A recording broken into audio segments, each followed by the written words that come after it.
Praise the lord. దేవునికి మహిమ ఘనత ప్రభావములు కలుగునుగాక. ప్రభునందు ప్రేమైనటువంటి జీవము కలిగిన దేవుని కుటుంబమా, దైవ సమాజమా, దేవుడు మనల్ని ప్రేమించి మరొక నూతన దినము ప్రభువారు మనకు అనుగ్రహించారు. బుధవారము. ఈరోజు బుధవారము కర్మేలు ప్రార్థన ఉంటుంది. దయచేసి ప్రతి ఒక్కరూ గమనించి ప్రార్థన చేయటానికి రావాల్సిందిగా ప్రేమపూర్వకంగా ఆహ్వానిస్తున్నాను. రండి ప్రియ దైవజన్మ, ఇది దినం కొరకు సిద్ధపరచబడినటువంటి వాక్యాన్ని చదువుకొని క్లుప్తంగా దైవ ధ్యానం చేద్దాము. యోహాను సువార్త 11వ అధ్యాయము 26 నుండి కొన్ని వచనాలు చదువుకుందాం. 26 నుండి కొన్ని వచనాలు చదువుకుందాం. బ్రతికి నాయందు విశ్వాసముంచు ప్రతివాడు ఎన్నటికని చనిపోడు. ఈ మాట నమ్ముచున్నావా అని ఆమెను అడిగెను. ఆమె, అవును ప్రభువా, నీవు లోకమునకు రావలసిన దేవుని కుమారుడువైన క్రీస్తు అని నమ్ముచున్నానని ఆయనతో చెప్పెను. ఆమె ఈ మాట చెప్పి, వెళ్ళి బోధకుడు వచ్చి నిన్ను పిలుస్తున్నాడని తన సహోదరి అయిన మరియను రహస్యముగా పిలిచెను. ఆమె విని త్వరగా లేచి ఆయన యొద్దకు వచ్చెను. ప్రార్థన చేద్దాం. పరిశుద్ధుడు, ప్రేమ కలిగిన తండ్రి యేసు ప్రభువా, వందనాలు స్తోత్రాలు చెల్లిస్తున్నాను.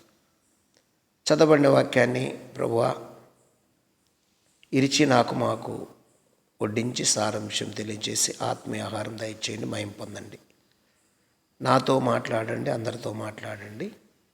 మీ స్వరాన్ని పెంచండి స్వామి. మీరు మాట్లాడితే మేము బ్రతుకుతాం. మహిమ ఘనత ప్రభావాలు పొందమని యేసునామములో అడుగుచున్నాను తండ్రి, ఆమేన్. హల్లెలూయా. దేవునికి స్తోత్రం. Praise the Lord. ప్రభునందు నాకు అత్యంత ప్రేమైనటువంటి జీవము కలిగిన దేవుని కుటుంబమా, దైవ సమాజమా, దేవుడు మనలను ప్రేమించి తన కృపా కనికరములను మనకు చూపించి మరొక దినం ఇచ్చి మనతో మాట్లాడటానికి దేవుడు ఇష్టపడుతున్నాడు. అయితే యేసు ప్రభువుని నమ్ముకుంటే లాభం ఏమిటి? యేసు ప్రభువును ఆరాధిస్తే ఏ మేలు కలుగుతాయి? తెలుగు దేవుళ్ళ కంటే ఇంగ్లీష్ దేవుడు గొప్ప ఏంటి? యేసు ప్రభు ఇంగ్లీష్ దేవుడు కదా అని చాలామంది ప్రశ్నిస్తూ ఉంటారు. అయితే ఇంగ్లీష్ దేవుడు అని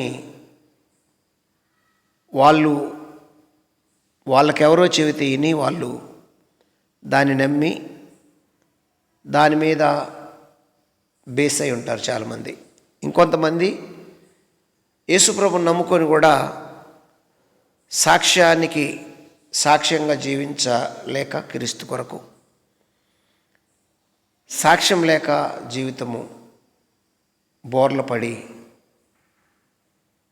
సతికిల పడి సాక్ష్యము ఏముంది లేండి, యేసుప్రభుని నమ్ముకుంటే ఏం చేస్తున్నాడు లేండి, మాకేం చేయలేదండి అంటారు కొంతమంది యేసుప్రభుని నమ్ముకున్న భక్తులు కూడా.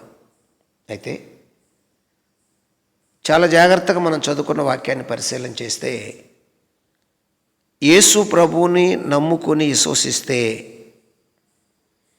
యేసు ప్రభు మీద నమ్మిక ఉంచితే జరిగే విషయం ఏమిటో యేసు ప్రభు స్పష్టంగా మనకు వివరిస్తున్నారు. చూడండి, ఏమన్నారో చూడండి. బ్రతికి నాయందు విశ్వాసముంచువాడు, విశ్వాసముంచు ప్రతివాడును ఎన్నటికి చనిపోడు. బ్రతికి నాయందు విశ్వాసముంచువాడు.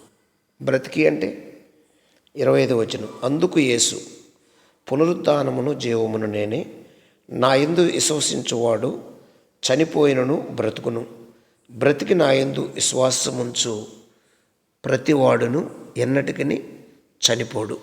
ఇది చాలా ప్రాముఖ్యమైన విషయం. దేవుని యందు విశ్వాసం ఉంచితే చనిపోయినా మళ్ళీ బ్రతుకుతారు. బ్రతికి నా యందు విశ్వాసం ఉంచువాడు ఎన్నటికీ చనిపోడు. అంటే అర్థం ఏమిటి? అంటే యేసు ప్రభువుని అసలు ఎందుకు నమ్మాలి అంటే, యేసు ప్రభుని ఎందుకు ఆరాధించాలి అంటే, యేసు ప్రభువుని నమ్మటం వలన, ఆరాధించటం వలన ఒకే ఒక ప్రాముఖ్యమైన లాభం, అనేక లాభాలు ఉన్నప్పటికీ ప్రాముఖ్యమైన లాభం ఒకటి ఏంటంటే, ఎవరైతే ఆయన విశ్వాసం ఉంచి నమ్మిక ఉంచుతారో వారు భూలోకంలో తాత్కాలికంగా చనిపోయినా పరలోకంలో బ్రతుకుతారు, ఇంకెన్నటికి చనిపోరు. ఇందుకే యేసు నమ్మాలి.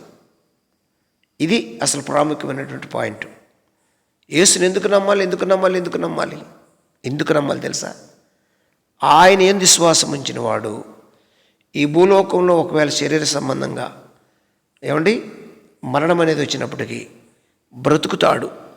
బ్రతికి లేచినవాడు, విశ్వాసం ఉంచేవాడు ఇంకెన్నడూ చనిపోడు, యుగయుగాలు బ్రతుకుతాడు. కాబట్టి అందుకు యేసుని నమ్మాలి అని లేఖనము సాక్ష్యం ఇచ్చుచున్నది. ఇంకా వెళ్తే ఆమెతో మాట్లాడుతున్నాడు యేసు ప్రభువాడు, ప్రతివాడును ఎన్నటికని చనిపోడు, ఈ మాట నమ్ముచున్నావా అని ఆమెను అడిగను. ఎవరిని? మార్తను. యేసు ప్రభు మార్తను అడుగుతున్నాడు. అయితే మార్త ఏం చెబుతుంది అంటే, నమ్ముతున్నాములేయ్యా, నా తమ్ముడు చనిపోయాడు, ఇప్పుడు లాభం ఏముంది, మేమైతే నమ్ముతున్నాము అంటున్నారు.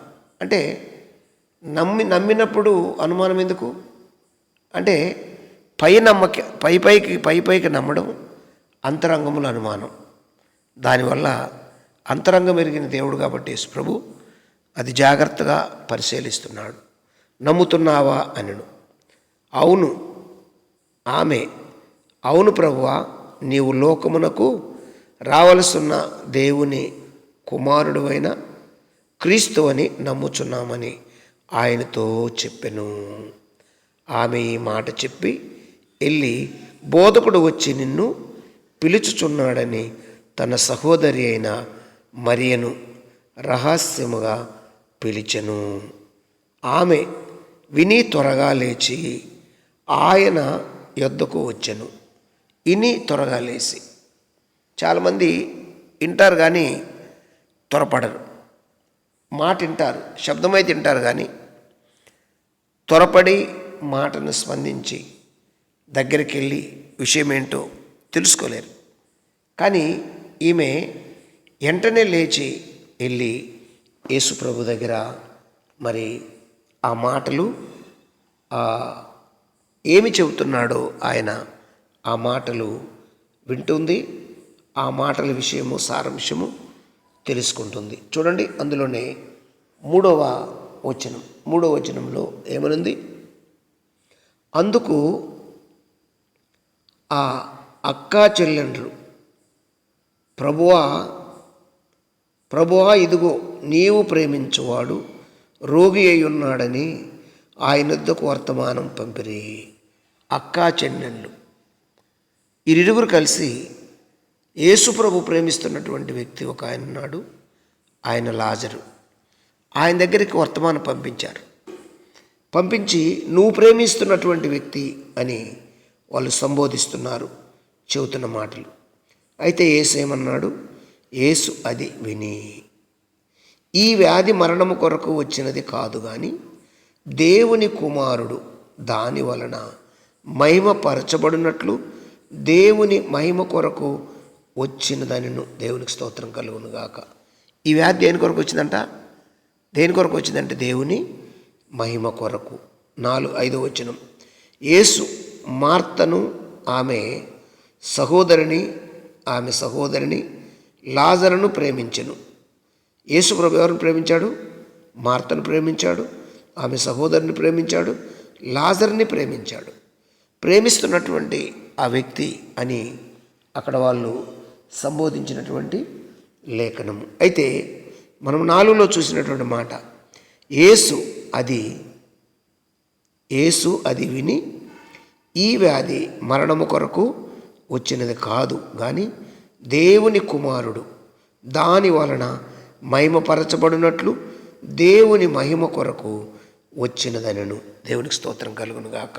దేవుని మహిమ కొరకు ఒక వ్యాధి వచ్చినా, ఒక బాధ వచ్చినా దేవుడు ఏం చేస్తారో తెలుసా? దాన్ని బాగు చేసి స్వస్థపరిచి ఆయన మహిమపరుచుకుంటారు. దేవునికి స్తోత్రం కలుగును గాక అని ఇక్కడ లేఖనం. అంటే మరణించిన లాజరు సమాధిలో నుండి దేవుడు లేపి దేవుని నామానికి మహిమ తెచ్చుకున్నాడు. కనుక ఈ వ్యాధి ఎందుకు వచ్చింది అంటే దేవుని మహిమార్థం వచ్చింది. కాబట్టి ఈ రోజుల్లో చాలామంది వ్యాధి వచ్చినా, బాధ వచ్చినా, కష్టం వచ్చినా, నష్టం వచ్చినా అయ్యయ్యో నాకు ఏదో అయిపోయింది అనుకుంటారు. కానీ దేవుని యందు విశ్వాసము, దేవుని యందు నమ్మిక, దేవుని యందు ఏమండి ఆ గురి ఎవరైతే పెడతారో వాళ్ళు ఖచ్చితంగా విజయం సాధిస్తారు. దేవునికి స్తోత్రం కలుగును గాక. వీళ్ళు గురి పెట్టారు, లాజరుని దేవుడు ఏం చేశాడు? లేపాడు అని లేఖనము సాక్ష్యం ఇస్తున్నది. కనుక ప్రియ దైవజన్మ, ఎవరైనా ఇంకా ఏమైనా అపనమ్మకం ఉంటే ఖచ్చితంగా నమ్మండి. ప్రతి విషయము, అది కష్టమైన, నష్టమైన, వ్యాధి అయినా, బాధ అయినా దేవుని మహిమార్థము అక్కడ దేవుడు కార్యాలు జరిగించి యేసు ప్రభు ఇలా చేశాడు, యేసు ప్రభు ముట్టాడు, యేసు ప్రభు స్వస్థపరిచాడు, ఆయన గాయాల్లో స్వస్థత ఉంది అని అనేకులు నమ్మున్నట్లు దేవుడి కార్యాలు సఫలమవుతున్నాయి, దేవుని కార్యాలు దూసుకొని వెళ్తున్నాయి. కాబట్టి ఈ విషయాన్ని గమనించి మనము ఏమి చేయాలంటే దేవుని కార్యాలు జరగటానికి మనం వినియోగపడాలి, మనం ప్రయత్నం చేయాలి, మనం ప్రార్థన చేయాలి. దేవుని బిడ్డరా, ఆ విధంగా ప్రతి ఒక్కరు ఉండాలని దేవుడు మిమ్మల్ని దీవించును గాక. ప్రార్థన చేద్దామా? పరిశుద్ధుడు, ప్రేమ కలిగిన తండ్రి, స్తోత్రాలు. ఇతబడిన వాక్యం ఫలింప చేయండి, అందరి హృదయాల మీద రాయండి, ఘనత, మహిమ, ప్రభావాలు పొందండి. ఈరోజు నీ బిడ్డలు చేపడుతున్న ప్రతి పనిలోనూ, ప్రయాణాల్లోనూ, రాకపోకల్లోనూ నాయనా మీ సన్నిధి కాపుదలుంచి, బిడ్డల చుట్టూ మీ సన్నిధి ఉంచి మీరు నడిపించి మీ నామానికి మహిమ తెచ్చుకోమని, చిన్న మీ పాసానికి చేర్చుకోమని యేసు నామములో స్తుతించి అయా వాక్యాన్ని ప్రభువా ప్రతి హృదయం మీద రాసి ఆశీర్వదించమని ప్రార్థిస్తూ యేసు నామములో అడుగుచున్నాను తండ్రి. ఆమేన్. God bless you.